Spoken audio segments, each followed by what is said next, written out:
Good evening friends and audience, কেমন আছেন সবাই? আশা করি ভালো আছেন। ডক্টর আশিস মজুমদার আজকের শান্তকালীন অধিবেশনে আপনাদের সকলকে স্বাগত জানাচ্ছি। তো আজকে আমাদের যে লেসনটি আপনাদের সামনে উপস্থাপন করতে যাচ্ছি সেটি হচ্ছে মেডিকেল সায়েন্সের একটি লেসন, এবং আজকে লেসনটি খুবই ইম্পর্ট্যান্ট। যারা মাইন্ড টেকনিক অথবা অ্যাডভান্স লেভেলে হোমিওপ্যাথি করে থাকেন, আশা করি এই লেসনটি তাদের জন্য খুব উপকারে আসবে। তো আজকে কোনো কেস বলবো না, আজকে একটা মেডিসিনের একটা ছোট্ট ফ্যাসেট নিয়ে আলোচনা করব। তো এই মেডিসিনটা বিশেষ করে মুমূর্ষু রোগীদের বাঁচানোর জন্য ওই ওষুধটি আমরা ইউজ করে থাকি, আপনারা জানেন, এবং সেই মেডিসিন হচ্ছে কার্বোভেজ। তো সেই কার্বোভেজের ছোট্ট একটি ফ্যাসেট নিয়ে আজকে আমরা আলোচনা করব, চৌম্বক অংশ আর কি এখানে তুলে ধরবো। সেটি হচ্ছে কি, তিনটে রুব্রিক দিয়েই এই কার্বোভেজ মেডিসিনটাকে আপনি ধরতে পারবেন। সেটা হচ্ছে কি, প্রথমে একটা রুব্রিক বলছি, mind delusion apoplexy he has an. কি বললাম? Mind delusion apoplexy he has an, number 1। Number 2, mind anxiety dysentery in. কি বললাম? Mind anxiety dysentery in. এবার নাম্বার 3তে বলবো fear driving him from place to place dysentery in.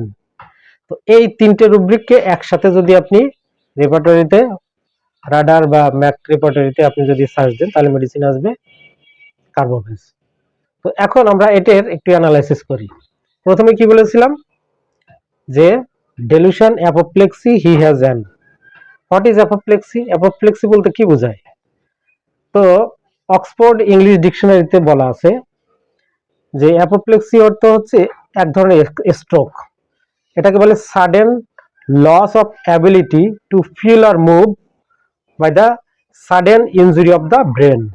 ব্রেনে যদি sudden injury হয়, তাহলে আপনার অনুভূতি বা কোনো কিছু বোঝার ক্ষমতা হঠাৎ করে কমে যায়। এক কথা বলি স্ট্রোক। আর আপনি যদি অন্যভাবে এটাকে ব্যবহার করেন মেটাফরিক করতে, তখন এটার মিনিং আসবে, অ্যাপোপ্লেক্সি অর্থ হচ্ছে এক্সট্রিম অ্যাঙ্গার। কি বললাম? Extreme anger. এবং আরেকটু যদি অন্যভাবে, আরো মডিফাই ভাবে আপনি যদি মেটাফরিক লেভেলে ভাবেন, তাহলে সেখানে বোঝাবে কি, লস অফ অ্যাডাপ্টেবিলিটি। কি বললাম?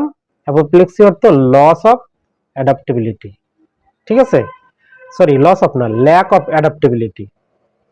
তো গেল, তাহলে অ্যাপোপ্লেক্সির অর্থটা আমরা জেনে নিলাম। তাহলে যদি বলে যে delusion apoplexy he has an, তাহলে এই অ্যাপোপ্লেক্সিটা এখানে কি অর্থে বোঝাবে, সেটি হচ্ছে গুরুত্বপূর্ণ বিষয়। তো দেখুন, কিছু কিছু রোগী আমাদের চেম্বারে এসে বলবে যে ডাক্তারবাবু, আমি নতুন কোনো জায়গায় গেলে আমি খাপ খাওয়াতে পারছি না, এর জন্য আমার অনেক সমস্যা আছে, আমি অনেক সাফার করছি। বা আমার কোনো বন্ধু বান্ধব যদি দূরে চলে যায়, বা যে বন্ধু বলে থাকি, দেখা গেল ওরা চাকরির জন্য অন্য কোথাও চলে গেল, তারপর আমার নতুন বন্ধু বান্ধবের সাথে ফেস করতে হবে, এটা আমাকে অনেক ইয়ে করে, খুব ঝামেলা হচ্ছে। কোনো নতুন জায়গায়ও গেলে আমি শুট করতে পারছি না, বা নতুন কোনো বন্ধু মহলে আমি অ্যাডজাস্ট করতে পারছি না, বা নতুন কোনো খাবার আমি খেতে পারছি না। মানে যা আছে সব পুরোনো জিনিসই তার সাথে মানানসই। নতুন কোনো কিছু করতে গেলে, ফেস করতে গেলে আমার অনেক সমস্যা হচ্ছে, আমি অনেক সাফার করছি। তাহলে এটা কি হবে? তার জন্য সে সাফার করছে, মনের মধ্যে অ্যাঙ্গার তৈরি হচ্ছে। এটাকে বলে delusion apoplexy he has an. এই সময় এই রুব্রিকটা আপনি নিতে পারবেন। যখন বলবে যে আমি নতুন কিছু করতে পারছি না, নতুন বন্ধু মহলে আমি যেতে পারছি না, নতুন খাবার খেতে পারছি না, খেতে গেলেই আমি অনেক কষ্ট অনুভব করছি, আমি সাফার করছি, তখনই আপনি এই রুব্রিকটা ধরবেন। কি ধরবেন? Mind delusion apoplexy he has an, ব্যাস হয়ে গেল। এরপরে রুব্রিকটা কি ছিল? Mind anxiety dysentery in. Dysentery কি? What is dysentery? এক্সট্রিম, এটাকে কি বলে? Intense expression of emotion. কি বললাম? ইন্টেন্স এক্সপ্রেশন অফ ইমোশন, এটাকে বলে ডিসেন্ট্রি। ভালো করে বুঝবেন। তো রোগী বলবে যে পরিবেশ থেকে যেটা আমার পাওয়ার কথা সেটা আমি পাচ্ছি না, বা যে খাবার আমার খাওয়ার কথা সেটা আমি খেতে পারছি না, খেতে গেলেই আমার অসুবিধা হচ্ছে। খাবার থেকে আমার যে এনার্জি পাওয়ার কথা যে জিনিসগুলো আমার শরীরের প্রয়োজন, আমার মনের খোরাক, শরীরের খোরাক, সেগুলো আমি নিতে পারছি না, খেতে পারছি না, এই জন্য আমি সাফার করছি। ঠিক আছে, এটা আমাকে সাংঘাতিক ভাবে কোনো কিছু থেকে বঞ্চিত করছে। আমার শরীরের জন্য যেটা দরকার, পুষ্টি দরকার, ভিটামিন দরকার, সেটা আমি পাচ্ছি না, তার মানে আমি একটা জিনিস থেকে বঞ্চিত হচ্ছি, এবং এটার জন্য তার খুব মানে মন খারাপ, বা এর জন্য সে সাফার করে। ঠিক আছে, এই জন্য বলে extreme intense expression of emotion. সে ইমোশনের সাথে এই কথাগুলো বলবে যে আমার শরীরের জন্য যা কিছু প্রয়োজন সেটা আমি পাচ্ছি না। দেখা যাচ্ছে এমনও হতে পারে যে শুধু যে খাবার তা না, দেখা যাচ্ছে আপনার শরীরটা আপনি একটু ব্যায়াম করবেন, সকালবেলায় সকালবেলা একটু দৌড়াবেন।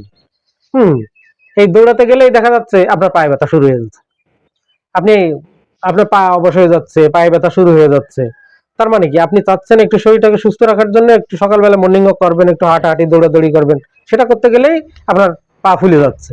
তো এটাও কিন্তু কি বলে যে এংজাইটি, কি বললাম, এংজাইটি ডিসেন্ট্রিয়েন, তখন কিন্তু আপনি এই রুব্রিকটা ধরতে পারবেন। ঠিক আছে, এবং এই কারণের জন্য আপনি সবসময় মনের মধ্যে ভয় থাকে যে ওই খাবারটা খেতে গেলেই তো আমার সমস্যা হবে, সকালে উঠে হাঁটতে গেলেই তোমার পায়ে ব্যথা হবে। এই জন্য কি করতেছে, fear driving him from place to place dysentery in. এই ডিসেন্ট্রির মধ্যে আপনি সবসময় এক ডাক্তার থেকে আর এক ডাক্তারের কাছে দৌড়ে যাচ্ছেন, যে ওই অমুক ডাক্তারের কাছে শুনছি খুব ভালো চিকিৎসা হয়, ওখানে যাই। এবার আরেকজনের কাছে, ওখানে ভালো না হলো আরেকজনের কাছে গেলেন, এবার আরেকজনের কাছে। ওই ফিয়ারের কারণে সে বিভিন্ন ডাক্তারের কাছে ছুটে বেড়াচ্ছে। কিসের ফিয়ার, যে সকালে দৌড়াতে গেলেই তো আমার এই অসুবিধা হবে, কোনো কিছু খেতে গেলে তো আমার পেটে সমস্যা হবে, হুম, তারপরে নতুন জায়গায় চাকরি করতে গেলেই তো আমার এই অসুবিধা হবে। এই যে এই সমস্ত সমস্যা থেকে আপনি বের হয়ে আসার জন্য কি করতেছেন, আপনি বিভিন্ন জনের কাছে দ্বারস্থ হচ্ছেন যাতে এই রোগটা ঠিক করা যায়। তো এই তিনটে রুব্রিক আপনি ভালো করে কোন জায়গায় কোন প্রেক্ষিতে ধরতে হবে এটা আপনাকে কিন্তু বুঝতে হবে। তো আশা করি আজকে এই ফ্যাসেটটি আপনারা বুঝে ফেলেছেন, কার্বোভেজ কোথায় কোন ক্ষেত্রে আমরা ইউজ করি। এটি খুবই গুরুত্বপূর্ণ একটা রেমেডিস হোমিওপ্যাথিক মেডিসিনে। এটির অ্যাপ্লিকেশন বা এটার ব্যবহার করেন না এমন কোনো ডাক্তার খুবই কম পাবেন। বিশেষ করে মুমূর্ষু অবস্থার ক্ষেত্রে এই মেডিসিনটা বেশি ব্যবহার করা হয়। নর্মালি সবসময় ব্যবহার করা যায়, আপনি যদি সঠিকভাবে সঠিক মেডিসিনের শেড আপনি বুঝতে পারবেন। ঠিক আছে, তো আজকে এই ছিল আমাদের লেসন। কেমন লাগলো লেসনটি আপনারা অবশ্যই কমেন্ট করে জানাবেন। সবাই ভালো থাকবেন, সুন্দর থাকবেন। আগামী ক্লাসে আবার দেখা হবে। শুভ সন্ধ্যা।